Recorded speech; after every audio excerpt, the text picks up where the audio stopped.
जय हिंद दोस्तों, कैसे हो। आशा करते हैं दोस्तों आप अच्छे होंगे।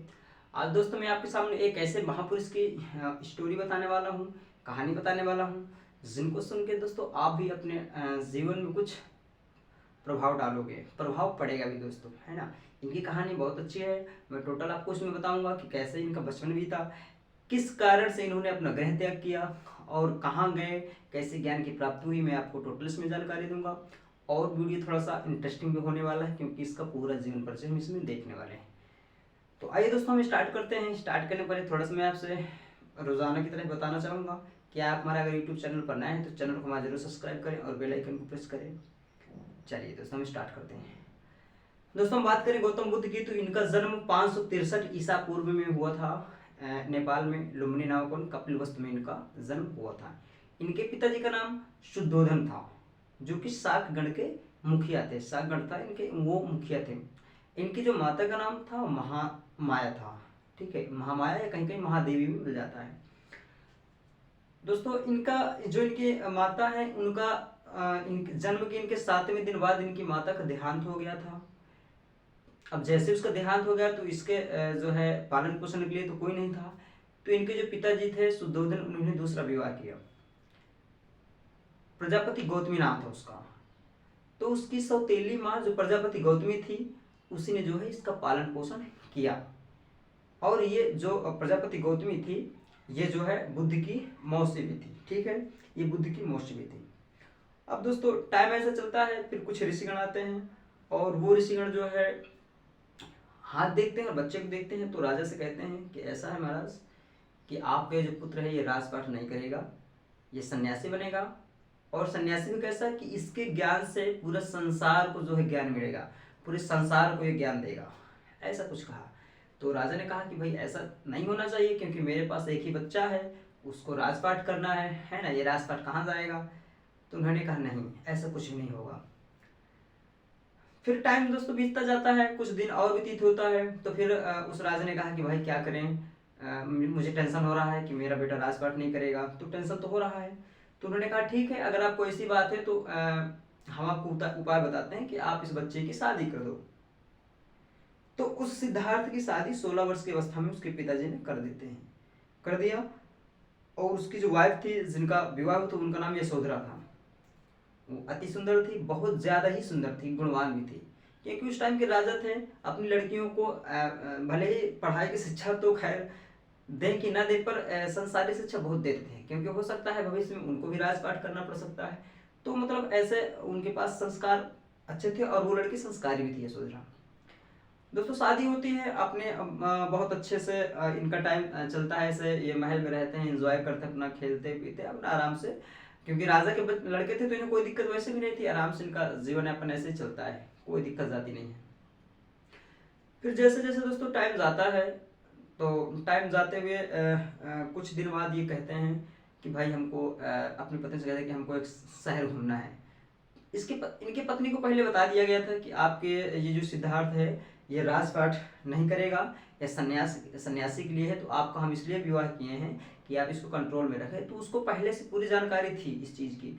तो उसने कहा, जैसे सिद्धार्थ ने कहा कि हमको शहर घूमना है, तो उसने कहा कि भाई शहर क्या घूमोगे आप, क्या घूमना है, अरे आप वहाँ जाओगे धूप लगेगी, मतलब बहुत समझाया कि आप मत जाइए, अपने ही महल में रहिए, वहाँ कहाँ जाएंगे।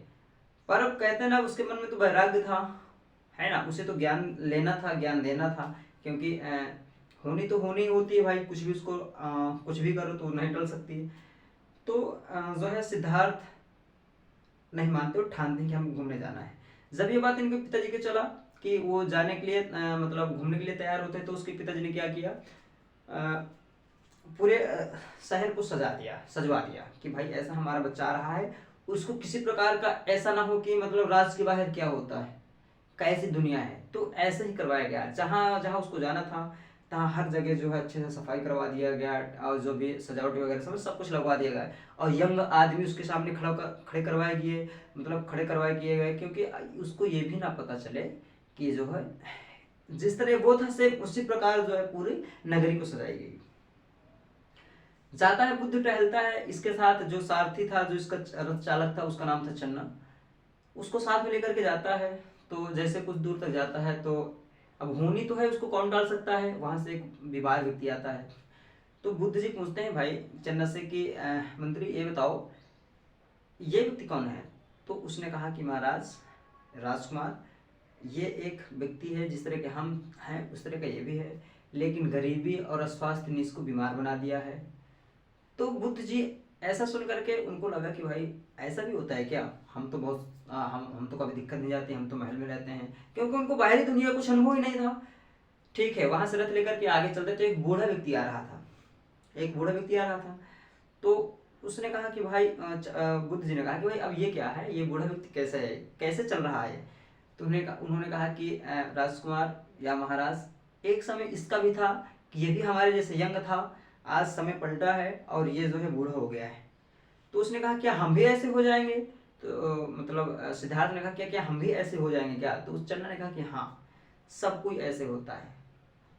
तो ये बात उसके दिमाग में घर कर जाती है कि यार ऐसा भी जीवन है क्या, हमको तो कुछ मालूम ही नहीं था। फिर आगे जाता तो एक गरीब व्यक्ति मिलता है। फिर चन्ना से पूछता कि भाई ये क्या है। तो चन्ना ने उसको जवाब दिया कि ये निर्धन व्यक्ति है, इसके पास कुछ नहीं है, गरीब है। ये बात उसके दिमाग में चली गई। फिर वो आगे जाता है तो एक शव आता है जो कि मरा हुआ था, उसको लिए जा रहे थे, अंतिम संस्कार में उसको लिए जा रहे थे। बुद्ध जी ने कहा कि भाई अब ये क्या है। तो उन्होंने बताया कि महाराज ये एक व्यक्ति है जिसकी जिसकी मृत्यु हो गई है। तो कहा ये कैसे होता है। तो उन्होंने बताया कि कहा ये भी हमारे जैसा था, हम सब कोई मरेंगे, सब कोई इस दुनिया को छोड़ता है। तो ये बात उसके दिमाग में घर कर जाती है। तो ये कहता है चन्ना से कि भाई ऐसा करो, रथ को वापसी कर लो, अब मुझे घूमना नहीं है। बस वहीं से इसका दिमाग सनक जाता है। आता है ये, तो जैसे आता है तो बस शांत दिमाग से अपने घर में बैठ जाता है। तो इसकी जो वाइफ है वो पूछती है कि क्या हुआ, घुमा है, क्या क्या देखा, बहुत कुछ क्वेश्चन करती है। तो कहा हाँ हम घुमाए। बस यही चलता रहता है। फिर होना क्या था, कुछ दिन हुआ, फिर इसने कहा कि भाई मुझे संन्यास लेना, मैं घर छोड़ना चाहता हूँ। तो उसने कहा कि नहीं, अगर आप ऐसा कर दोगे तो हमारा क्या होगा, हम कहाँ जाएंगे। अब इसी बीच उनके एक बच्चा भी हो गया था, राहुल जिसका नाम था, इनके बच्चे का नाम राहुल था, इसी बीच से एक बच्चा भी हो गया था। तो उन्होंने कहा, उसकी पत्नी ने कहा कि नहीं भाई ऐसा नहीं हो सकता, हम क्या करेंगे, हम कहाँ जाएंगे। तो उसने माया मोह त्यागने स्टार्ट किया, कहे नहीं मैं नहीं रुक पाऊंगा। तो वो 29 वर्ष की अवस्था में, 29 साल का था जब उसने अपना गृह त्याग किया। गृह छोड़ने के बाद, अपना घर छोड़ने के बाद वो सीधा सारनाथ जाता है। इसके साथ में इसके 5 दोस्त थे। ये सारनाथ में कठिन तपस्या करते हैं 6 साल तक। तो एक लड़की आती है, एक लड़की 6 साल तक तपस्या करने के बाद इनको कुछ नहीं हुआ। तो एक लड़की आती है, वो लड़की कहती है कि वीणा, उस लड़की ने इनको देख करके ऐसा कहा कि वीणा के तार को इतना मत खींचिए कि वो तार ही टूट जाए, और इतना कम भी मत खींचिए कि वीणा बजे ही ना। ये बात उसके दिमाग में घर कर गई और इसका उसने अर्थ निकाला और वहां से उठ करके वो चला गया निरंजना नदी के, निरंजना नदी उसके फाल्गुन, उसको फाल्गुन नदी कहते हैं, वहां पर चला गया, बोध गया। वहां पर पीपल वृक्ष के नीचे फाल्गुन नदी के किनारे है ना, और रात वैशाख पूर्णिमा की रात थी, जिस टाइम उनको जो है ज्ञान की प्राप्ति होती है। और बोध गया में इनको ज्ञान की प्राप्ति होती है। ज्ञान की प्राप्ति जैसे होती है तो वहां से इनका नाम जो है बुद्ध पड़ता है। पहले इनका सिद्धार्थ था, जैसे इनको ज्ञान मिलता है तो इनका नाम बुद्ध हो जाता है, बुद्ध इनका नाम पड़ जाता है। फिर ये वहां से उठते हैं क्योंकि इनके सारे दोस्त अभी भी वहीं थे, सारनाथ में तपस्या कर रहे थे। वो वहां से उठता है, सीधा सारनाथ पहुंचता है, अपने जो उनके दोस्त थे उन दोस्तों को जो है सभी को ज्ञान देता है। तो कहा जाता है कि पहला ज्ञान इन्होंने सारनाथ में दिया था, जिसको धम्मचक्र परिवर्तन कहा जाता है। क्या कहा जाता है, धम्मचक्र परिवर्तन कहा जाता है। फिर वहां से उठते हुए जो है सबसे ज्यादा ज्ञान श्रावस्ती में देते हैं, बहुत ज्यादा ज्ञान श्रावस्ती में देते हैं। यानी सबसे अधिक अगर उपदेश की हम बात कहेंगे तो जो है श्रावस्ती में ही इन्होंने दिया था। वहीं हिमालय क्षेत्र में टहलते रहते हैं। टहलने के बाद इनको वहां पर एक, जो आपने सुना होगा हिस्ट्री, अंगुलीमाल डाकू सुना है आपने, इनसे इनकी मुलाकात होती है। वो डाकू कहता है कि भाई आज आप मिल गए हैं, हम आपको मार करके आपकी उंगलियों, क्योंकि वो उंगलियों का माला पहनता था, वो कह रहा था कि हम आपकी उंगलियों का माला पहनेंगे। तो उसने कहा ठहरो भाई ठहरो। तो वो कहा बात क्या है बताओ। तो उसने कहा, उंगलीमाल ने कहा आप हमसे डरते नहीं हो, हमको सब कोई डरता है, कोई हमारे सामने नहीं आता, हमसे दूर दूर जाते हैं। तो बुद्ध जी ने कहा भाई सुनो, देखो आप गलत फहमी, आपको देखिए, आपको नहीं कोई डरता, आप सबको डरते हो। कहे कैसे, कहे देखो आप कहे रात में निकलते हो, कहे आप सबके भीड़ में नहीं जाते हो, कहे आप सबसे अलग रहते हो, कहे आप सब किसी से बोलते नहीं हो, आप सबसे अलग रहते हो, तो इसका मतलब आप डरते हो, वो थोड़ी नहीं डरते हैं। और जितना आप गलत काम करते जाओगे उतना आप डरते जाओगे, दूरियां बनाते चले जाओगे सबसे, अकेले जाना पसंद करोगे आप, है ना। तो ये बताओ आप डर रहे हो, क्यों डर रहे हैं। तो ये बात सुन करके अंगुलीमान को जो है लगा कि यार ये भाई ये तो सही कह रहे हैं, मैं ही जाता हूँ। तो इस बात को लेकर उसने कहा कि भाई ऐसा है, हमको बस अपना सिर्फ अपना दासी बना लो, मतलब हमको ज्ञान ही दे दो। तो यहाँ फिर कहा जाता है कि बुद्ध जी ने उसको जो है वहीं पर ज्ञान दिया, उसको वहां पर समझाया। वहां समझाने के बाद आगे चलते रहते हैं, बहुत सारे उपदेश उन्होंने वैशाली में दिया, श्रावस्ती में दिया, मतलब ऐसा उपदेश उन्होंने दिया, हर जगह इन्होंने प्रचार प्रसार किया। उस समय अजात शत्रु राजा हुआ करता था हर्यक वंश में। फिर क्या होता है कि ये जो है एक जो है कुशीनगर पहुंचते हैं। कुशीनगर में एक जैन धर्म का व्यक्ति था जिसका नाम चंदा था, चंदा। उसके पास पहुंचते हैं, उसको भी अपना उपदेश दिया, बुद्ध जी ने उसको भी अपना उपदेश दिया, लेकिन वो तो जैन धर्म का था। तो उसने पानी के साथ कुछ जहर इनको मिला के पिला दिया था, जिसके कारण इनकी तबीयत खराब हो गई थी और जो है ये रोग ग्रसित हो गए। 6-7 दिन में ये कुशीनगर घूमते रहे और कुशीनगर वहीं पर जो है इन्होंने दम तोड़ दिया। ठीक है। फिर वहाँ के जो मल्ल महाजनपद था कुशीनगर में, वहीं पर इन्होंने अपने जो है प्राण छोड़ दिए।